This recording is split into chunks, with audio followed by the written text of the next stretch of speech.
It's your boy Spanish Sheriff from Queens by default, Sufferlight Frequency by everything else. You're now tuned in to the Fully Loaded Podcast, SCFQ, an acronym you can trust. Y'all niggas is killing us.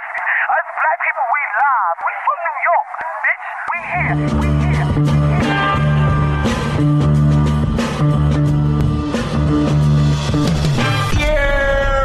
here. It's the Fully Loaded Podcast. Talking entertainment, lifestyles, relationships, and whatever the hell else comes to mind. They're just two bald brothers with a bottle of brown liquor. It's Focus JRJ. Hello. It's Malcolm. Hello. It's the Fully Loaded Podcast. Put the fucking mic on. Hello. Way things going, ain't no telling. I be flowing down off, he insane or a felon. When you this generous, they think you conversating with Ellen. This that boom back, moon rap, straight to the melon. Let's go. If you ain't playing away, then what you even playing for? See, nowadays we tend to do less and say more. When's the last time you received something you needed, but you ain't had to pay for? If you ain't playing away, then what you even playing for? See, nowadays we tend to do less and say more. When's the last time you received something you needed? It's free air, free air. Free air. I like that. It's your boy. Scary Halloween music we have here. This is good hip hop. This is my boy. Very scary. How is it scary? It's Eric Sosa who was on our show. Stop shading people. It's scary, you know. It's aggressive. For real niggas do aggression. That's not even aggressive music. Okay. All right. Thank you, sir. Thank you. It's fine. Okay. I want to know how it's aggressive. It's just rap. Rap is aggressive. What's wrong? All rap is not aggressive. That makes. Okay. You're very feisty today. I am? Very spicy. I think it's because we're not in the same building. Let's address that. All right. Episode 82 for Little Podcast. What up, y'all? Malcolm here. Joined by Focus JRJ. I was just off the phone with a Joan. Joined by Focus JRJ. All right, now. Let's get into it. Yes, we are not in the same room. True. I would like to address the big orange and black elephant in the room. No, because then we make ourselves hot. Okay, all right. Unfortunately, when the devil's not working, this from Baghdad. When the devil's not working, a hater's working. When a hater's not working, it comes in the form of the devil. I don't know. I mean, you know, things happen. Anyway, episode 82. Making it happen. 82 fun facts. 82 is the number of times that I wished I went to a HBCU, because I feel like everybody's homecoming this weekend, and I was like, what's it like? CUNYs don't have homecomings. Like, you know, what is the point of this? I did want to ask you about that. Would you go to? When's the last time you've been to your? To say the least, City College? No, let me finish. Alma mater is what I wanted to say. Well, City College. I mean, last week, but when you live in the same city as your school, it doesn't mean anything. Because I'm in Harlem all the time. So for me to cut across 145th is like, that's every day. Well, what if you went to somewhere like St. John's, or you went to like NYU or one of the prestige schools? What's another one? Cornell? Yeah, Cornell's pretty prestigious. No, Brown. What would you? You know, you got or LIM. Yeah, I see a lot of people. I see a lot of people going to homecoming for LIM. Say it again. I see a lot of people going to homecoming for LIM. LIU? LIM. The fashion school? Yeah. Oh, I didn't know they did homecoming. Yeah.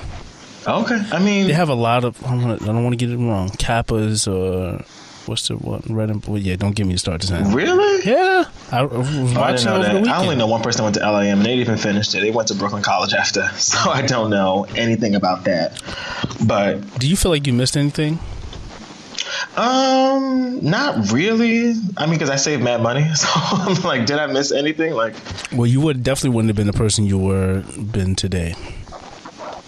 Why do you say that? Like, I mean, because I don't hold regrets, because it kind of weighs down on like what you're doing right now. Like if I regret certain things, I made things I may have done differently, but I can't regret, because I probably would be in different circumstances, meaning I probably wouldn't have known the people I know now, or I probably wouldn't have had the opportunities I have now, so I wouldn't know where I would be. So it's hard. It's hard to regret not knowing where I would be. You know what I mean? I mean, yeah. I mean, not like as a vice regret, but like vice versa. People a little jealousy. Like, oh, that seems fun. Like that would be nice. But like, think about the people who did go away to college and they're not doing totally nothing of what they went to school for, or they have like not to shade because I mean, but or they have like this overhead debt. Like you kind of know like where you kind of what direction you went in. Yeah. I mean, we are all in our own places and spaces for particular reasons. But in my mind, this weekend, I would have liked to have been on Howard's campus because I was like, oh, this looks lit. Like, it looks like y'all having a good time. And I could go to Howard's homecoming, but I didn't go to Howard. So it would just kind of be like, hey, you that went to Howard, show me around and show me where it's a totally different experience than. What do you think? Because it's not homecoming for me. It's going. What do you think about the homecoming? What do you think about the people that go to homecoming who necessarily haven't went to the school, or the people who are past that homecoming age? Because I don't know if there's a cap, but there's like some talk I seen actually on Twitter today. Is like shout out to those people who are actually 37 years old going to homecoming and they didn't attend the school. Oh, that's okay. heavy shade. So, all right, that's two different things. So I feel like if you went to the school, I feel like there is no cap, no cap. But stop. I feel like if you didn't go there, I think after like 27, well, I don't know. It all depends. Because let's say if you marry somebody that went to like Clark Atlanta and you started going to Clark Atlanta homecoming, that wouldn't be weird because you going with your wife to her homecoming. Right. So, right. But yeah, if you just going for just the sake of like, oh, we're going to turn up at their homecoming even though we didn't go there. I don't know. That's a little, yeah. But then I get it because homecoming has the best parties. It is like the blackest, most fun weekends. Nah, go to homecoming. I take that back. You could be 65 years old. If you want to go, go. So you think I still got at least one in me? Well, you've never been to a homecoming? Nah, I've never been to any. Oh, yeah, I think so. Because you got to think, because it's not. My suggestion is to go with someone that went to that school. So if you and 6 other people try to go to, Morehouse homecoming, that would be weird because none of y'all went to Morehouse. But I think it's easier if you go with people that went to the school because they just know things. They're like, oh, this is the exclusive like Morehouse homecoming party, not just some random party you're trying to find on the street.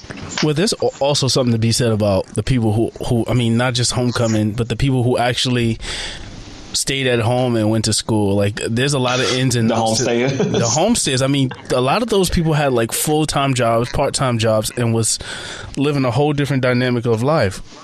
Oh yeah, totally different experience. And I think that is the fun of homecoming. Like if you didn't dorm at a school, right, homecoming is kind of just like, because the whole fun of like homecoming is that you're coming back to see all the people that you knew. If I went to a city college homecoming, I would only know like 25 people, which is nothing compared to people that like went to Howard for 4 years, lived in a dorm, did all these student activities, was at football games. Like these people. So how many people do you keep in contact with the amount of people? Well, the amount of students you came in contact with. Like how many from college? Yeah, like even if it's just social media or like bypassing.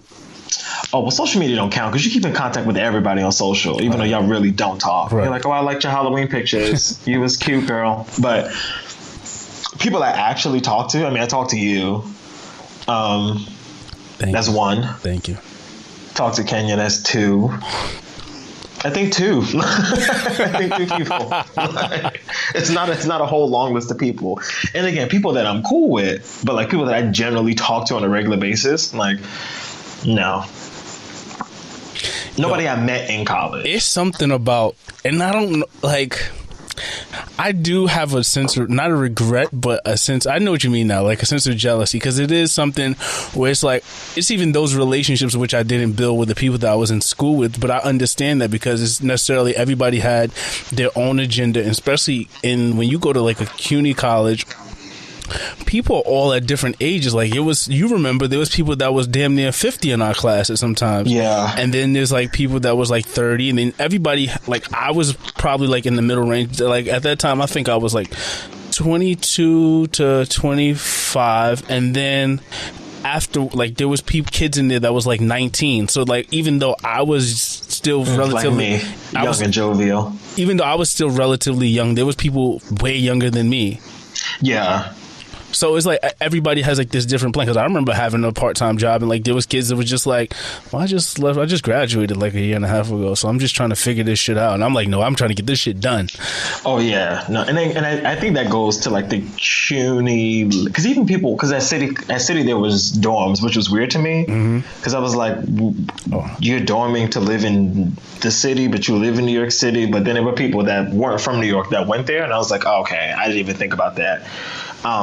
So they had like dorms at City College, but it was literally maybe like one apartment building. So it wasn't a whole lot of people that lived there. But most CUNY students are about the hustle and bustle. So you working, you got a job, you got a kid. You're like, I don't have time to do whatever this club is over here. Like, I'm coming to do this class. I'm leaving. I'm going to work. I'm going home, and I'm going to bed. Now, when there is no, let's kick it in the library for 6 hours. You're like, I have things to do. There's no library time. Now, when and if you have kids, would you recommend them to go to city college, like not city college itself, but a city college, or would you want them to go away for the full experience? It depends on how diligent they were. Daddy was not that diligent. Daddy was in high school playing games and getting good 75s and 80 averages. If y'all got a good 90, 95 average, and somebody's paying for you to go to their school, you better go to that damn school.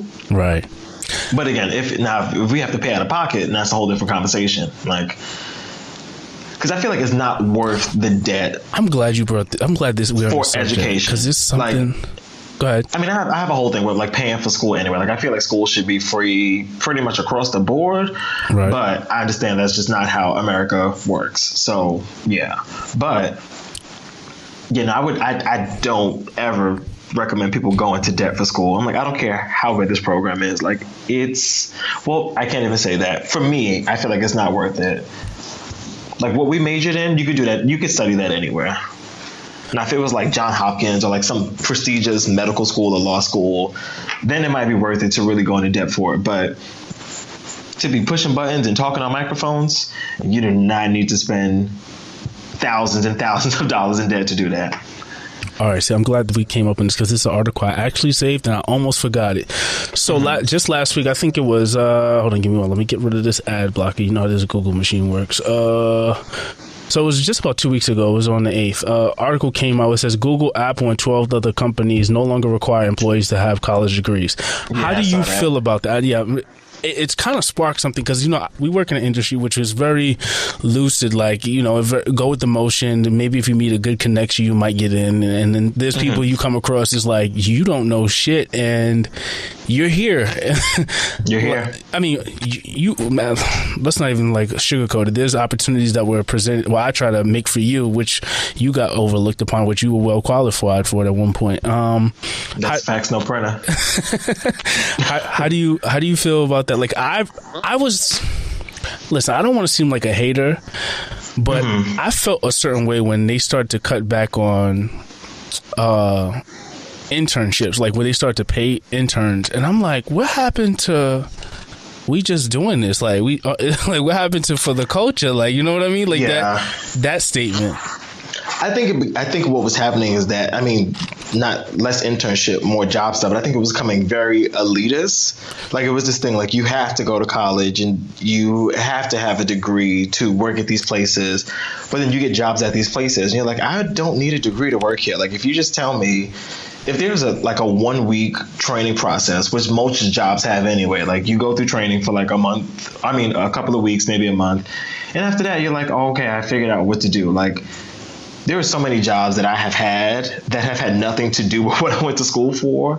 But it's just like, oh, great, you got a degree. And it's just like, but I did not go to school to do this. But I'm still doing this. And that part I'm totally fine for, because you know what it is? Because, I mean, if you went to school to be a mechanic, but you got a certificate for, and you finish with your certificate in that respectful area, but you found a job in something else and they honored that credit in that time, I'm cool with that, because you know what it is? I think it came down to a sense of discipline, and that goes back to saying, like, if you went to a 4-year college, it's easy to be in a 4-year college, and I know many people that have fucked up in 4-year colleges because you get distracted and all those things are going on campus, and you just get in your feelings and your emotions of, like, all the other stuff that's going around you, and you lose track of the discipline and things that the business of which you're supposed supposed to be there for. So when I see companies like this, I'm thinking like, these are the elitist companies. So shouldn't there be like some type of mirror to kind of, it's like a synergy to match that? Like that was my take in it, because I look at myself like, damn, I wasted fucking 19 years of my life. Like, you know what I'm saying? Like going through school to get these jobs that right? you know. Yeah, think about it. That's valid. So that, I mean, I'm just looking back